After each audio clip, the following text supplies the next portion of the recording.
Welcome to Memoirs Podcast, where stories are told to create lasting memories in this digital space that we live in.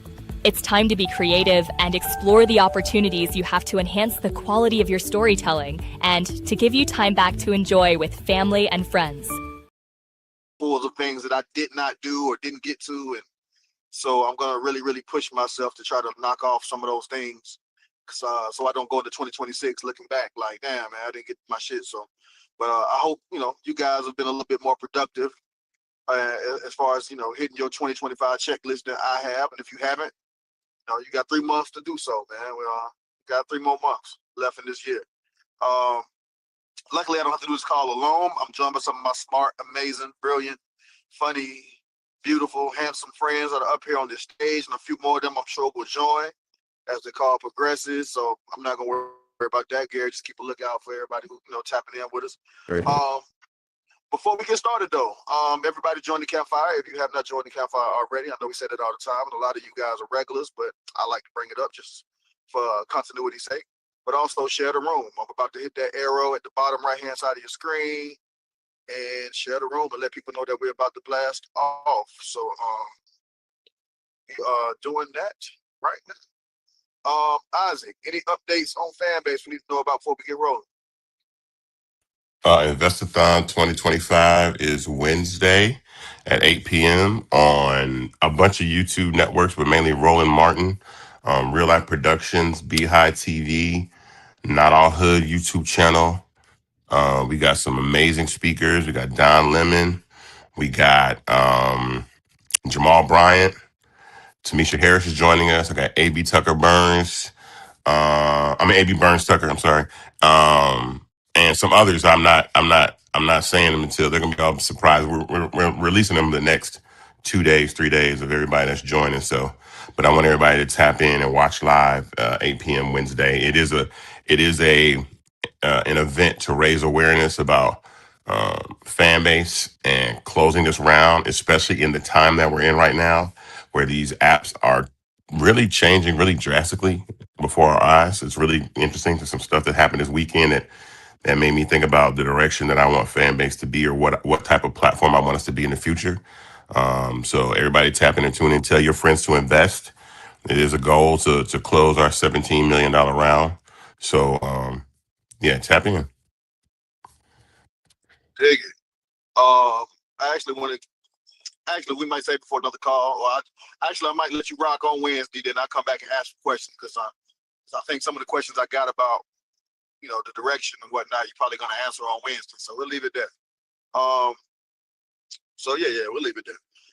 Today, I want to talk about hate, being a hater, hating, all that good shit. I think the question that's at the top of the screen is hate an effective marketing strategy. I think if I asked you guys, is it good business to be a hater, or is it cool to be a hater? I think the unanimous answer, I assume the unanimous answer would be no. However, I think social media, I think business, I think Q scores will tell us something a little different. We have seen a politician, one major one. We've seen entire platforms, entire news networks. We've seen entire, personalities, brands, platforms be built off of being a hater. I remember being younger and kind of my first experience with it. I don't even know if we was calling it hating back then, but the Star and Buck Wild show, the Wendy Williamses of the world, they were talented radio hosts, but their shtick that that they ran with that really helped them build their name was them being what they would call brutally honest, or keeping it real, or whatever the case may be. But a lot of it was just like hating on some of your favorite celebrities, right?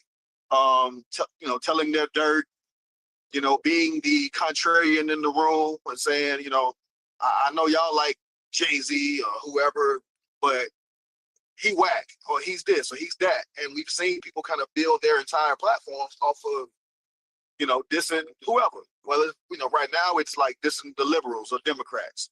Before it was, dissing, Drake or whoever the popular thing, the popular groups of people, the popular products, or whatever it is. that kind of allows you to build a platform. So the conversation I want to have today is, one, is in 2025 and beyond, is that still a profitable business? Is it a long-term business? I think we've seen some people really, stick it out, being this way. We've seen people in the, in the radio business in particular that I can think of offhand that have been kind of rolling with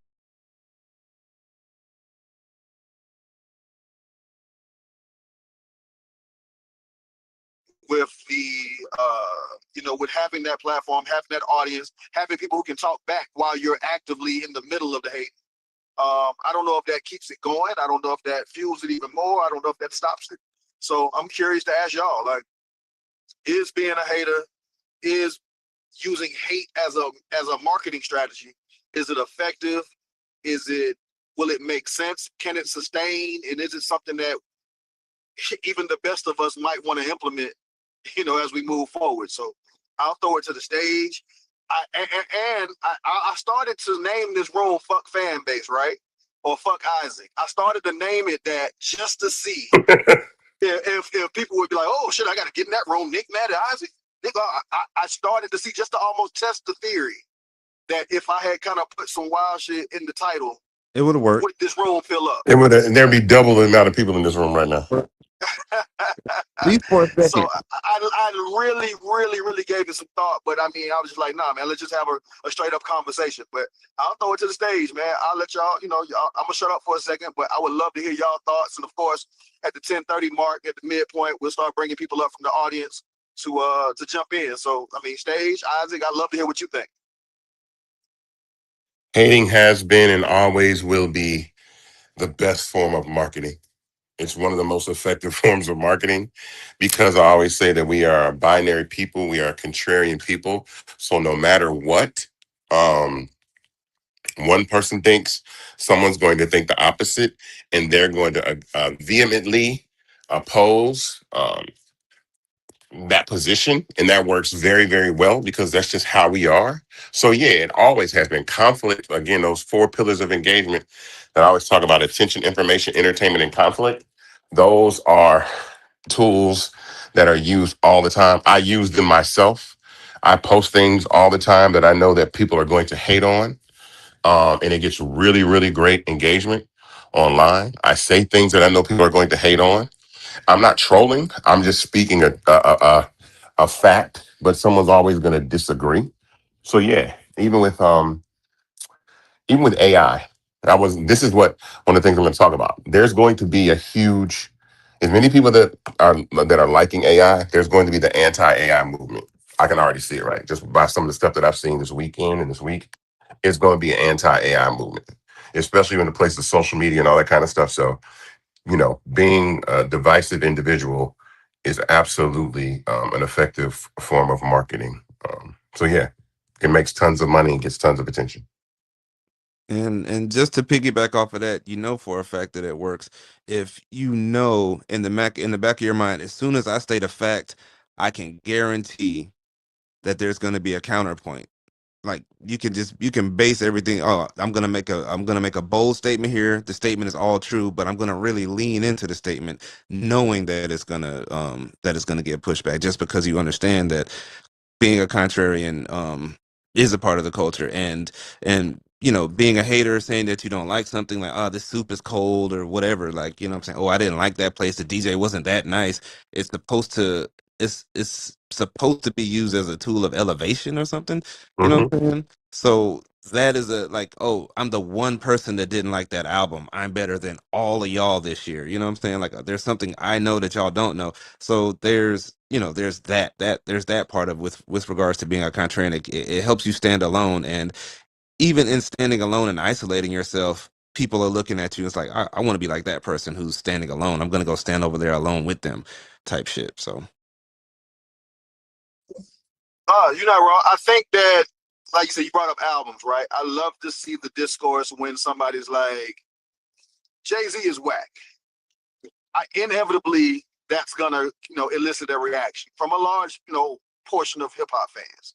And I yeah, know he's become, like, a lot less popular in the last, I would say, since the pandemic. I think I've seen way more anti Jay anti But Drake, I've seen anti almost everything in an abundance, specifically since the pandemic started. Like and I've seen more wild takes, more wild opinions, or more. I wouldn't even call them inflammatory. Just like you said, contrarian. I think that's the word that I guess we'll stick with. because it does cut through, because everything that we've been saying with regard to the clips in particular, the one thing that I remember right now that's popping in my head, I remember someone saying that album was boring. You know what I'm saying? Like, because they couldn't party to it because they were like rapping and shit. Like, this rap is boring. Like, I can't, like, I'm like, God damn. Nigga, this shit is like a sonic masterpiece. The rap niggas are talking about, oh, these rap patterns are mathematically sound and blah blah blah blah blah. And then some niggas is like, yeah, this shit is boring. You know what I'm saying? Like, Yeah, that shit is crazy to me because it sticks out. It's been months, and I'm remembering it still. Like, wow. but does it work though? So like, let's take somebody like I don't really I only know her from the Cardi lawsuit. The girl Tasha K. I don't know much about her. Never really, absorbed any of her content, whether it was like I said, I don't even 100% know what she does. I don't know if she's a writer or a podcaster. I don't really know what she does. But when I hear her name, it's always associated with some level of like her getting that Cardi B, her getting that Puff. That's kind of from what I understand, and I could be wrong. Anybody free correct me. That's kind of her shtick, right? How long can that work though? Is that only does that only work as long as the thing you're hating is a thing? As long as that thing you're hating is popular? Like we saw what's my guy? Skip Bayless, like he was, on the anti-LeBron train for years. And I mean he was able to ride that train for as long as LeBron's essentially been in the league. Um, is that a sustainable method though of popularity? Yes, Of like, can you do that forever? 100%. We've seen real quick. We've seen Stephen A. go from Stephen A. to turn into the Skip Bayless, and he did that on purpose. Like I believe that Stephen A. is not. I believe a lot of what he's saying and a lot of the takes that he have are not really his takes. I believe he's doing that because he's creating the conflict. As soon as the interesting thing is when Shannon got on First Take, Shannon is the likable one. Stephen A. became the Skip Bayless of the show, and he started acting that way. And all his takes recently have been kind of like, I lean on the side of pro-Trump. I like Donald Trump. Kamala Harris messed up. All that stuff is going to elicit an enormous amount of response. And the corporation he works for, ABC, they love it. Like ESPN, they love it. It works. It's always going to work. Hating on someone, like I said, is because everybody got haters. And so, like, there's people that agree with Stephen A. Smith. And then in our community, especially for us, especially the Black community, we're so sensitive that we respond in overwhelmingly. So we get on the coon fest and we get on the yo, you not one of us, and like we over index on that because of what it means to be Black. And when people say things about Black people, real quick, like case in point, the young man who Julian Brown who created this alternative fuel source out of plastic called plastiline. I watched that whole live video. He did it Saturday night, and I watched him live. I watched him put the plastiline in the car and start it up. And I said, I'm gonna make a video out of this. I said it's gonna piss so many people off because number one, I said he's a Black inventor, and number two, I made sure that I said Atlanta, right? And I knew he was gonna do it. So, like on the Twitter side on X, all the races have been crashing out all weekend. Oh my God, Black people light a cigarette and they say they invented it. Why does it have to be about race? Why do Black people always have to say they invented everything? And and it's a war going on X right now because they're calling people like they using the N-word, they going crazy, right? But I knew that was going to happen. And then on the Instagram side, it's got like 8 million views because of the same thing. But everybody's like, oh my God, protect this man at all costs. Oh my God, he about to get off. Feds gonna come and kill him. All kind of stuff. So I knew that promoting or highlighting excellence, Black excellence, is always something that's going to elicit a response. Or even Atlanta Black excellence, people are gonna be like, oh man, he wasn't the first to do it. And that's why hating works. You don't have to be the hater. You just got to know to post things that people are going to hate on. But will social media fuel it, or do you think social media is going to kind of end that desire to kind of kick it that way? Like right No, it's now, never. it That's works. never But going Both. to is that stop. going to be a? You It's think gonna that's be what do both. you mean? It's gonna It's be both. it's never going to stop. People are never going to stop hating on people. It's like that's not. It's human to be a hater. Like that's what Oh, it is. that's disappointing. Yeah. I mean, No, well, people are gonna throw stones. Like that's why they invented the term throwing stones, because when you standing on stage, somebody gonna want to throw Here- something at here's what your I'm. ass. Somebody gonna have Here's to what I fall. mean by it's human to be a hater. There has to be someone with an opposite view. Like this is what I think, just on a cosmic level. There has to be someone that has an opposite view of you, just in case human beings are wrong. So what I mean is, look, this is gonna sound crazy, but what if everybody on the planet just used condoms all the time? We know how dangerous it is. We know people are not supposed to get pregnant. We know there's diseases out here. So if everybody uses condoms on the planet, then the population might die off. Somebody got to not use condoms, right? And be against, like, I don't like the way it feels, I'm using it. Da, da, da, da. Regardless of whether or not you get pregnant, you get a disease or whatever, there's always going to be a counter to that. What if everybody on the planet didn't take the vaccine and COVID killed everybody? Or everybody took the vaccine and the vaccine killed everybody? There has to be an opposite just for the survival of human beings. There has to be two choices. There has to be a left and a right because that's the balance. There has to be a Democrat. There has to be a Republican. There has to be a left and a right and up and a down, evil and good. It's the balance. That's what I believe because that's what keeps it. That's what it's like the tension. It's like, okay, we play tug of war, right? If we play tug of war and there's uh over indexing on tension on one side, right? Then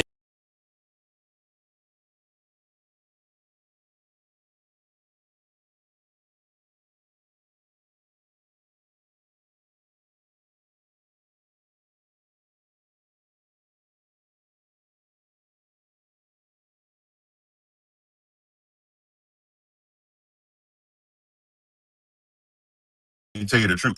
Without it, human beings will wipe themselves out. And then and to piggyback off of that, once you lean into the marketing aspect of it, and like you said, like disagreement is one of the four pillars. So it's like once you can get people to debate whether or not like the this new KFC chicken sandwich matters, like does that even matter at this point? Like does this new iPhone like once you get people to like, oh, this new iOS update is trash, like bruh, relax. Like, you know what I'm saying? So it's just like that, but that, like you said, that gets him the million views because everybody wants to know, well, why do you think it's trash? Because people are invested now. We have the time because social media is an addiction, Nick. So with regards to your question about social media, people are addicted to social media. So you have, like you said, people will over-index because they're incentivized to. It's tied to belief though. What? Okay, so Nick, tell me something. Nick, tell me something that you believe in. Something that you really believe in. I think CeeLo is better than Andre 3000. Okay, 100%. cool. Every Right. day of the week. Okay. Right. So so my point is when somebody challenges your belief, right? Think about that. You protect it and defend it vehemently because it's what you believe. It's rooted in how you feel. That's a huge part of what we are. So if someone challenges so that the things that we're seeing going on right now in this country are rooted in belief. There are people that believe that only white people should have the reign and control and the power in this nation, and it's built into the belief. For that very reason, it makes them haters of people of color. It makes them haters of progressive ideas. It makes them haters of equality. It makes them haters of equal opportunity. And that's the point. And so, and then you're the person on the other side, like, bruh, you got all this privilege, man. We getting screwed over. They're treating us terribly. It's rooted in your belief. So yeah, and sometimes, and I mean, it's the same thing with sports. It's got to be the Lakers versus the Celtics. It's got to be. It's like rivalry, conflict. Where it's human nature. It'll never ever go away.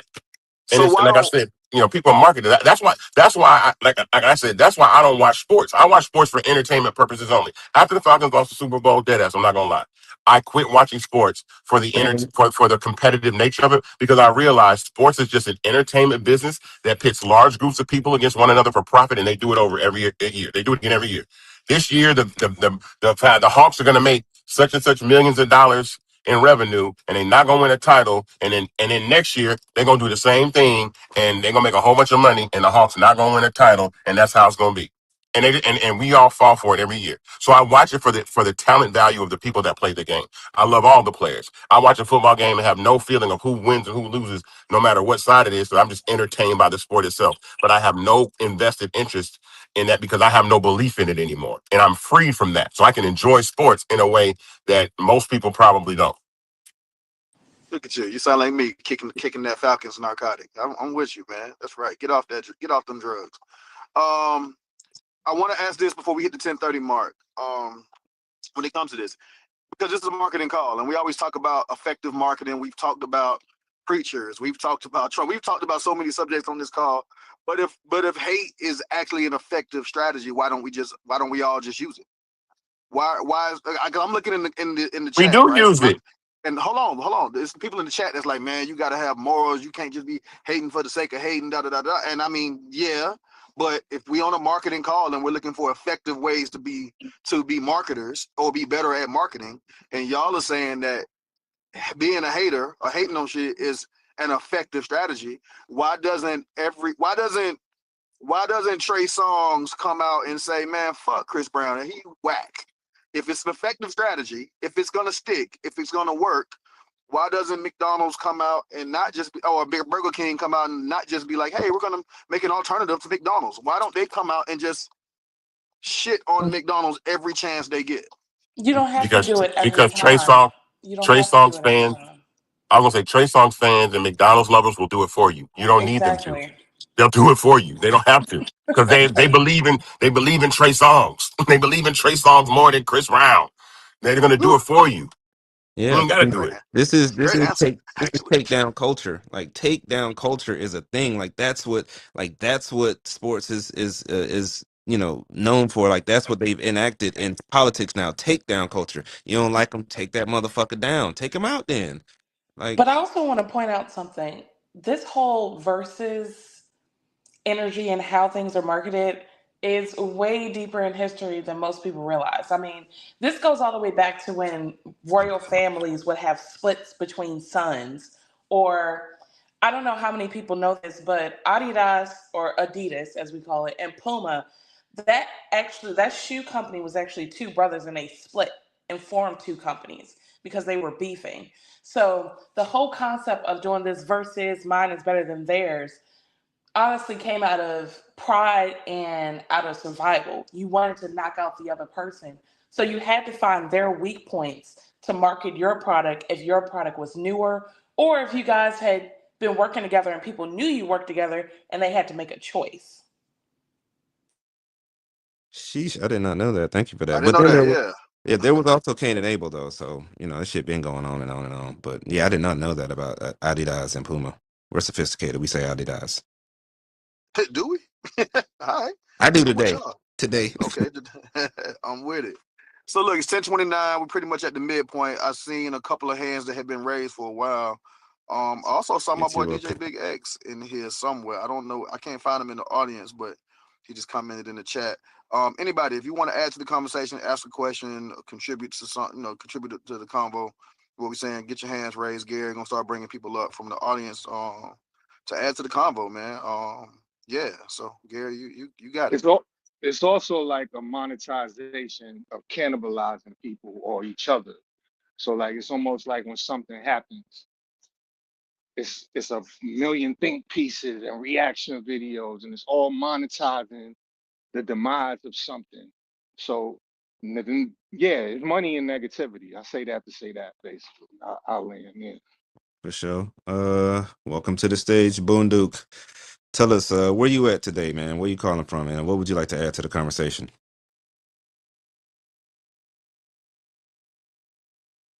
Boondook. Going My once. There you go. bad. I There was you go. talking on mute. Yeah, good morning. Good Good morning. morning, brother. Where you calling I'm from? here in the A. I'm here in Atlanta. Yes, sir. So I love this topic. And it's. I want to address what Nick just said. Like, why don't we just do it all the time? Sometimes, just on a certain level, it just doesn't resonate with my soul. You know what I'm saying? Like, just certain level of haterism, I would say. But similar to what Isaac said, there's certain stuff that is just gonna get people riled up just off of you expressing your views.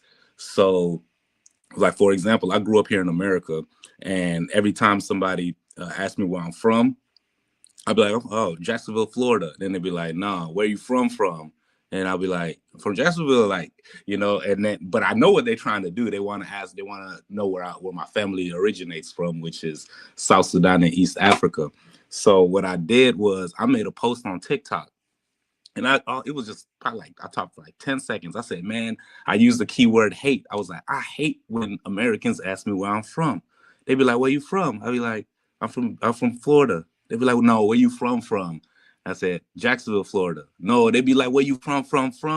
And I just made that simple post, and it went stupid. Like the entire, there's a heavy discourse on social media when they talk about Black Americans and Africans, and there's just that whole discourse going on. So that literally, like that post, somebody posted it on other platforms. Somebody took it to Twitter, and it went viral there, and some people started tagging me there. And I had no intention thinking that it was going to be that crazy, but like out of all of my posts, out of everything that I ever posted on TikTok, that post right there did the most. So that kind of like triggered my thought process around how the power of, quote unquote hate can drive an audience and drive engagement from perspective. So you feel like that one word in particular just activated the whole point for you, put the energy behind it? I definitely do, because I recorded it the first time. I said, I don't like, and I watched it back and I was like, it don't hit. But then I recorded it one more time and I said, I hate, and I was like, oh snap, it triggered me. We're just watching it back. So that's I definitely think the word is major. Boom. Well, thank you for that. That's hella insightful. Appreciate you, my brother. All right, we are on our own. Welcome to the stage. Tell us where you're calling from. What would you like to add to the convo? Good afternoon. I'm from Ohio, and I'm new to this platform, this whole audio platform, the whole crash out and negativity. But yeah, news is based on negativity. That's how they get ratings. So unfortunately, bad news gets more attention than good news. But I'm here to just learn and listen more than anything. Well, damn. Well, thank you for that. I appreciate you, and I definitely agree. Bad news gets more attention, and also how you feel about the bad news. Or hell, if you're delivering great news, someone will have a way to feel about the great news that you're delivering as well, I'm pretty sure. Hey, I want to ask a question because Isaac said something that I thought was actually kind of dope, and I hadn't thought about it. But he said, that Trey Songz doesn't, the example that we use for anybody who came late, don't want nobody starting nothing. The example that we used about Trey Songz hating on Chris, and y'all was like, he doesn't have to. The fans will do it. Well, how do you get the fans, from a marketing standpoint, how do you rile the fans up to hate the other thing? Well, I think as humans, like we tend to be tribalists regardless. You know what I'm saying? Like just regardless, like we want to click up with other people. So all you have to do is plant your flag, and I think that will invite others to join your country and hate on another country. I think also a lot of times with these artists, I don't think a lot of times they start the verses. It's the fans. It's somebody in a group or a circle who's like, oh, he's cuter, or this person sounds better, and then it just starts to spawn. So whoever they connect with, they start to ride for, and then you come across somebody who doesn't. The same way how that young man just said, he put something online, it catches fire, and it takes on its own life. I mean, not to say that the labels don't play off of that, or whoever, the companies don't play off of that, but it definitely starts amongst the people. But why does it, okay, and I kind of know the answer, but I'm throwing this out to the audience and you guys as well. How does it become so visceral, right? Like, I've never heard Beyonce or Rihanna be like, fuck that bitch, I hate her.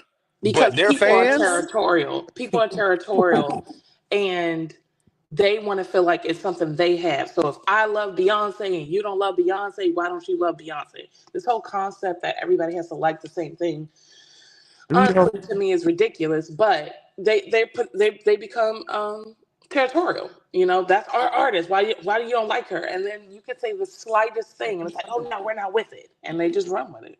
But to your point, to both of y'all's point, do y'all remember when they tried to create that slight rift where like it was either you love Beyonce or you love Solange? Like, you know what I'm saying? Like the two sisters themselves had to work hard to make sure that there was no divide driven. Like it's my sister. Like, there's no way you're gonna try to make us out pop star each other. Like, do y'all remember that?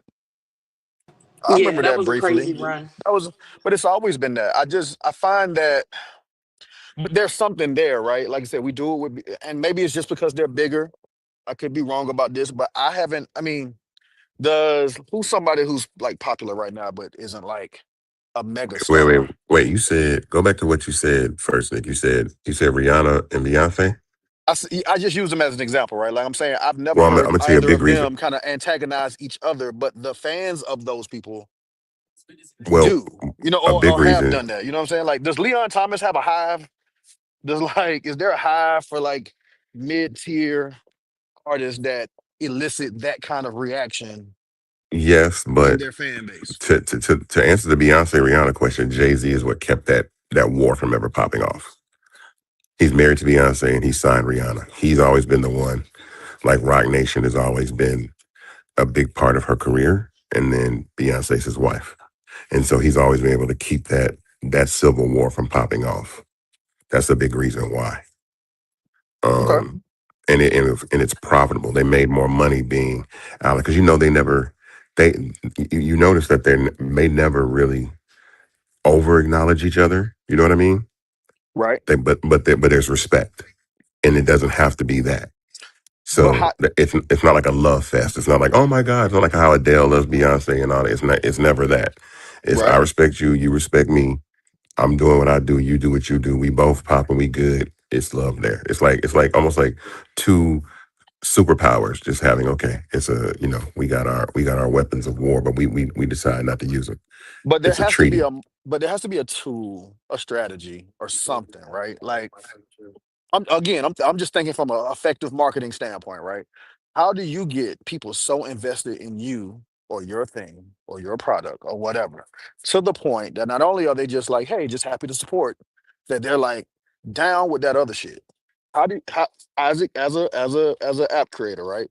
How do you get people so riled up to say, not only, hey, I want to support fan base, but not only do I want to support fan base, but fuck Instagram, fuck Clubhouse. Because If you're an artist, how do you get your fan base so riled up that not only do they just want to, come to your show, stream your music, but like go from, hey, I like Alita's new song to hell, perfect. Okay, like I've actually heard, of course, at this point, we've all heard Cardi and Nicki go at each other, so we understand from a surface level what the divide is. Your team one, or your team the other.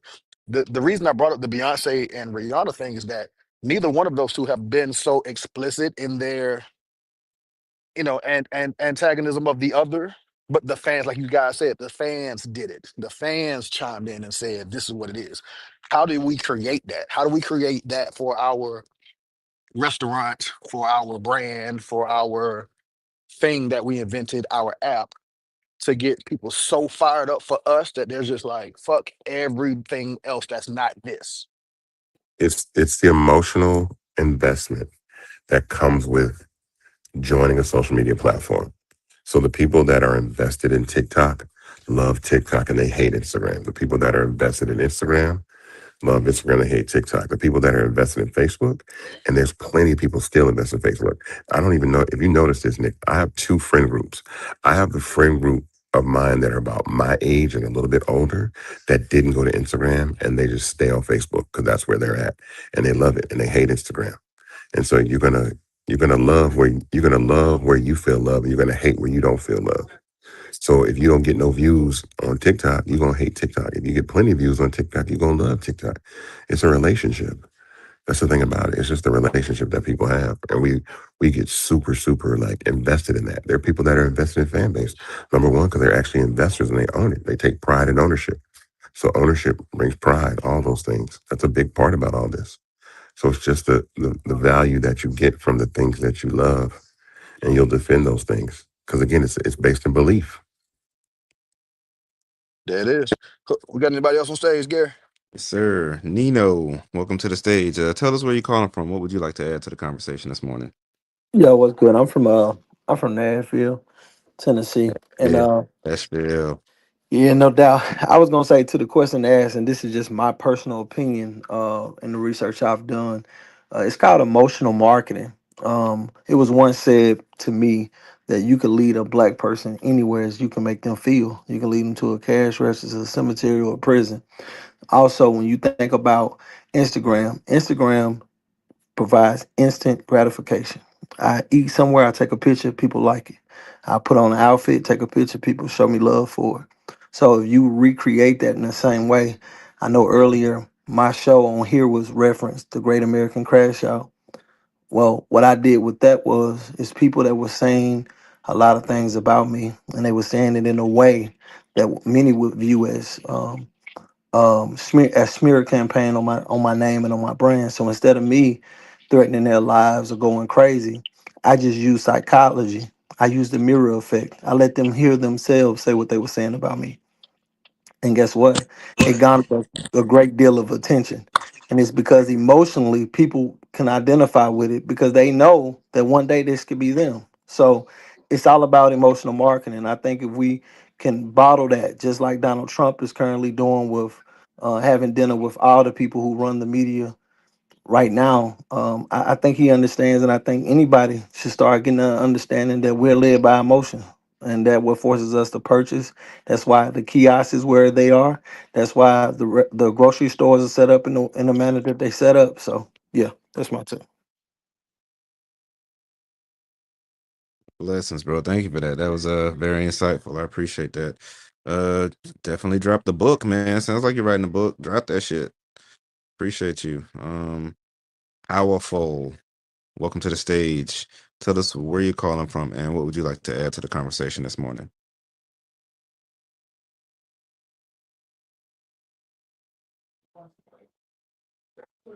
Powerful. Sorry about that. Can you guys hear me? Yes, ma'am. Good morning. Where you Okay. calling from? I am calling from New York and just wanted to add just a little bit to the conversation. Thank you for allowing me in. So I officially entered the marketing entertainment world in 2005. Been in marketing for quite a while. And I totally agree with what Nino just said about how it's all bottom line, just emotions. And you had actually tapped on that earlier. It's human nature. We had a lot of market research back when I started in my career, which basically always came down to the fact that if you can tap into the emotion, whether it's hate or love, hate branches into fear, branches into threats, love branches into lust, and joy. If you can tap into that, you that's where you go, and that's what sells at the end of the day. I feel like, as far as the main question about whether hate is an effective marketing strategy, it can be. Now it's a little bit more difficult because everything is so fragmented. People go to where they feel, whether it's educational, whether it's um, giving voice to how they feel, any anxieties, any fears, they go there. So we're so fragmented that it doesn't have to necessarily be hate. It can be That's right. love, it could be education, it could be a funny skit. So that's the beauty of where we are now in the social media era. We So go let me chime in real quick. So where it makes us feel with good. that statement that you just made, which do you feel like should be the most effective?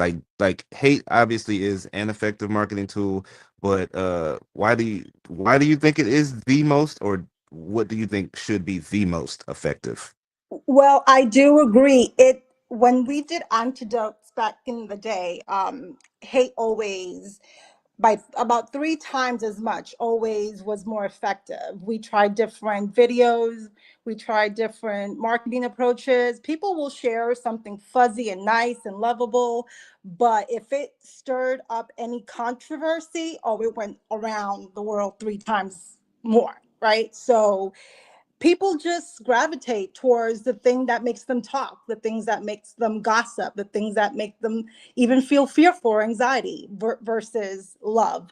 But not to say that something funny and fuzzy and nice wouldn't get shared a lot, or a significant amount, but something about the controversy sparks more excitement in people, and it makes them share more and talk more, and it could just be the fear factor, you know what Right. I mean? Okay. But I think as far as which one gets more of a response, I think it's fear and hate for sure. But you can tap into hate in a way where it's not hate necessarily. It could branch off of hate. It could be maybe a threat. It could be something that is controversial and not necessarily hate. Exactly. Well, thank you for that. I appreciate that. Absolutely. Thank you.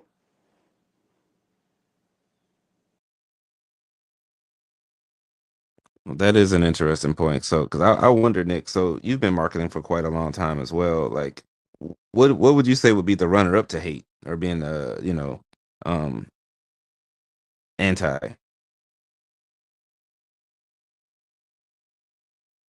Anyone?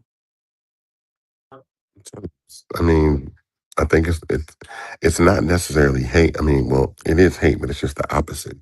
Whatever's on the opposite side. Prime example. Give me prime example. So everything that happened with Jimmy Kimmel, they stopped showing Jimmy Kimmel. People got mad. Fear and anger are the biggest motivators.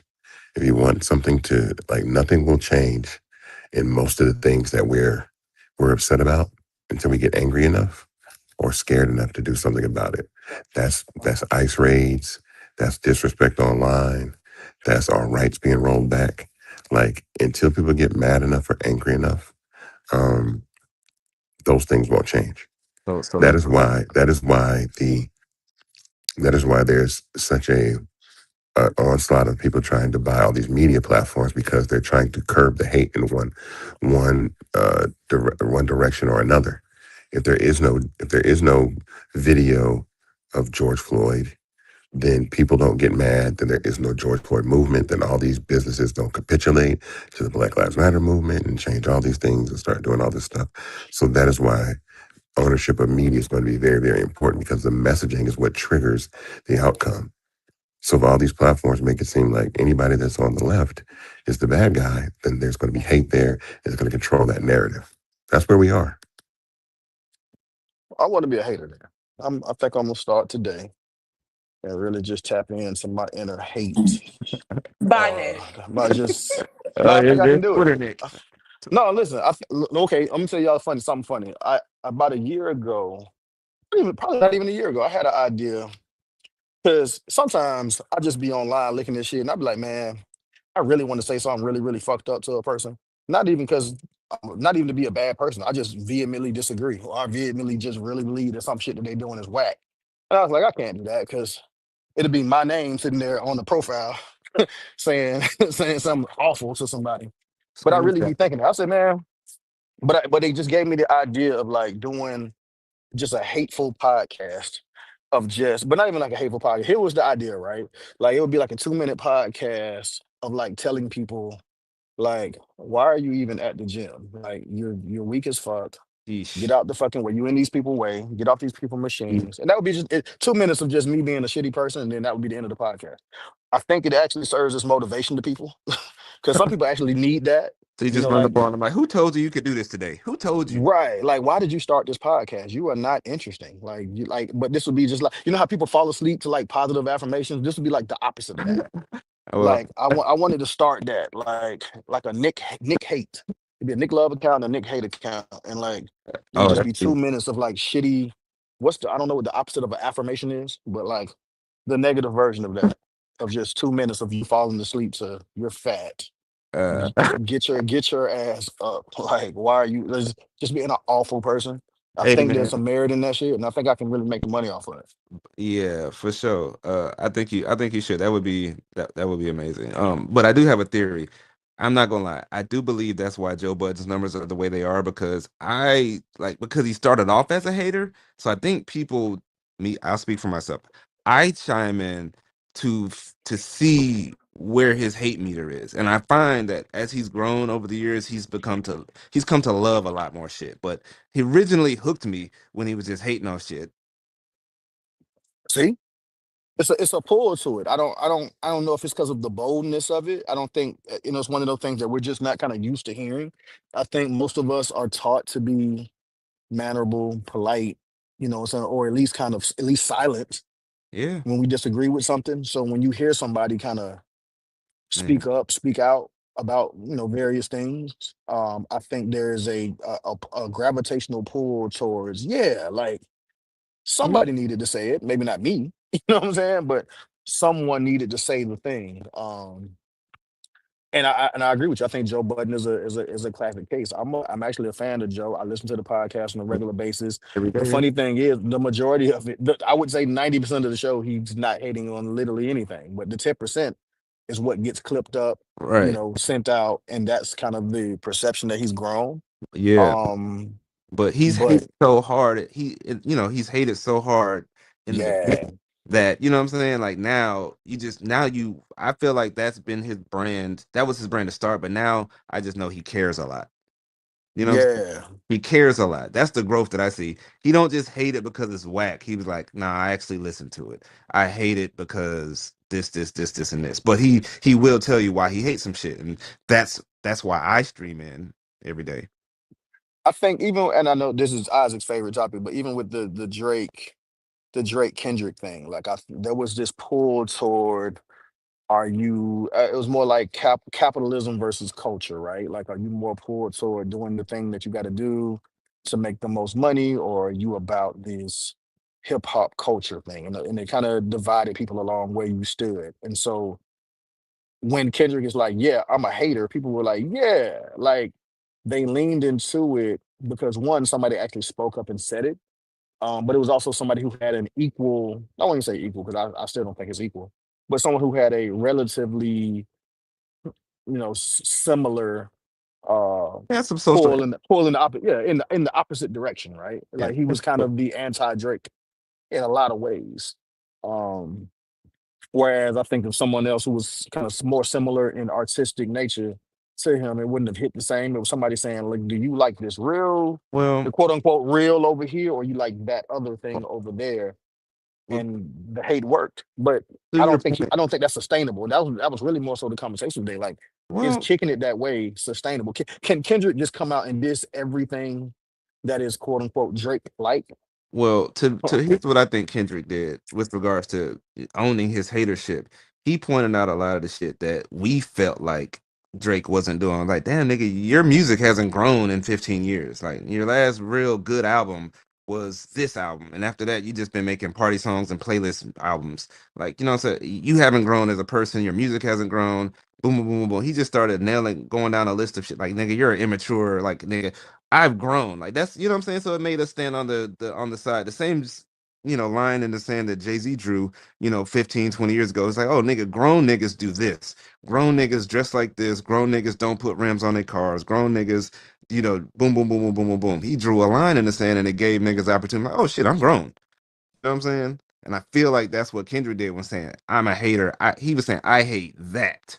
I don't like that shit.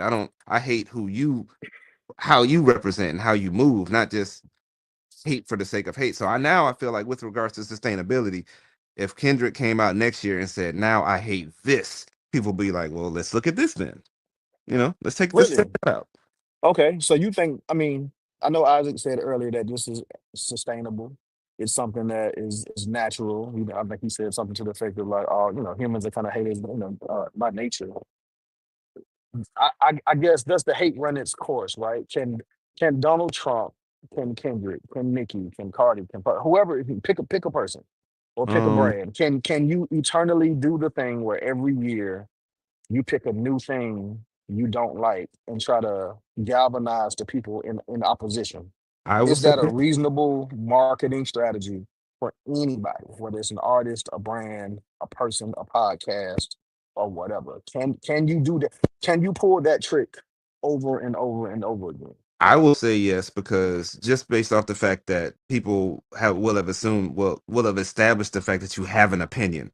Like I said, with Joe Budden, he's not even hating anymore. But 5, 10 years later, I'm still he had a 10-year anniversary. So 10 years later, I'm still watching the podcast. I'm not necessarily looking for him to hate, but I know he has an established opinion. So, like I said, you don't necessarily have to, but if you have an opinion about something every week, niggas will tune into your show every week. If you have an opinion every album, like this is how I feel on this album, like, you know, they would tune into that album every time if you had a solid opinion and they trusted that your opinion is solid and rooted in some sort of depth and truth. Even if it's just your own truth, they want to know that you really, that your shit is rooted and you really believe that shit and they're willing to stand with you. That's what I think. There it Hey, is. Gary. Weeks, what up? What We up? What up? Can you hear me okay? Yes, Yeah. sir. All right. I lost my voice at the Florida State Miami game, so I'm struggling. Sheesh. Wait, But who was you who was you cheering for? I'm a Florida State fan, but I got high Oh, school teammates. We was like 7, 8 deep at the game, and I got teammates that played. Two of my teammates are brothers. One of them played for Florida State. One played for Miami. But we got Sam Shields. We got a bunch of guys. So my high school was pretty raw when I was in high school. nice. Yeah, but Right, I'm a go for Florida it. State fan to answer your question. But yeah, I was thinking like I love what Gary just said. It's like it basically became not so much just a genuine hate thing. It became a truth teller thing, right? And then that started to align with people because there's a lot of stuff like Nick said earlier. I can't have my name and my image out here with this tattoo of negativity into perpetuity, right? So it's like you think about that because politically correctness came very high at one point when especially when social media started coming out and your perspective would live forever. You really had to be careful with what you were saying and where you said it. And so when you look at how people weigh in on stuff, I was literally just thinking about that this morning because I do want to start doing more front camera facing content and giving my honest opinion. And you really, there's an anxiety of like, I don't want to be this negative Nancy, but I don't care what you say or do. I truly believe that most people will find a tribe somewhere, somehow, because there's a lot more people that think about the negative or positive or weird shit that you think about than you would ever imagine. I'll land there. I'm with you. I think there's humor in it. I think there's okay, I think there's humor when you're doing kind of innocuous things, right? If I started a random podcast about my true thoughts on food, right? If I was like, look, man, I think peanut butter and jelly sandwich is the probably the most overrated, whack ass sandwich that is childish. You should have stopped eating it when you was 5. And I think people be like, oh man, that's entertaining. I'll laugh at it. So I agree, I disagree, whatever. I think when you start tapping into targeting or kind of standing in opposition of people is where it gets tricky. I don't think you can if you don't necessarily get labeled a hater for not liking ham and cheese. You get labeled a hater for not liking Adele. You know what I'm saying? Like Yeah. it gets tricky when you start interweaving like people with Slippery. real fan bases, followings, all of that stuff. Like, you know what I'm saying? Like it gets tricky when you do that. So I don't know, man. I'm with y'all. I think there's a lot. There's definitely, we've seen that there's money in being a hater and hating and using it as a strategy. I don't know if I mean, I guess y'all are saying that it's sustainable as well. I mean, I think it's really a matter of, I think what was that Bun Duke when he got up here, he was like, man, I just don't do it because I just, as a person, it just goes against my personal fabric. And I'm with you. You know what I'm saying? Like I said, I do not. That was a great word that Weeks used, perpetuity. I don't want people to look back and be like, man, remember that couple of years when Nick was just online, just hating on everything? Like, I don't want that. I don't want that to be my reputation. That's not something I really care to be Yeah. associated with long term. But There are some people who are overly cool with it. I You think know. the only way you could pull off Nick hate and Nick love is if people knew that it was it was seriously just a piece of propaganda. Like if you only if you have to do like, all right, this is a campaign. Nick hate is wearing this color and Nick love is wearing whatever the fuck he wants. You know what I'm saying? Right. when you see Nick wearing this color, this is Nick hate. Like, you know what I'm saying? This is hate week. You know what I'm I saying? like it. That's the Look, only look, way. look, angel devil type of thing. Straight up. I'm with it. So look, it's 11 o'clock. I appreciate everybody jumping on the call, man. We do this every single Monday, 10 a.m. Eastern Standard Time to 11 a.m. Eastern Standard Time. I appreciate everybody who jumped on stage. Shouts out to my boy Big X. I finally actually found him in the audience. And I got to get him up on stage next time. But I appreciate everybody who, who taps into this conversation on a weekly basis. Like I said, we talk about marketing and strategies and ideas and concepts. And I hope that not only is it creating content for this call, but also just kind of creates conversations beyond this. So, check us out every Monday. Tell a friend to tell a friend. Hope y'all have a blessed week. Love and respect. And we'll see y'all next week. Peace. Peace out. Peace.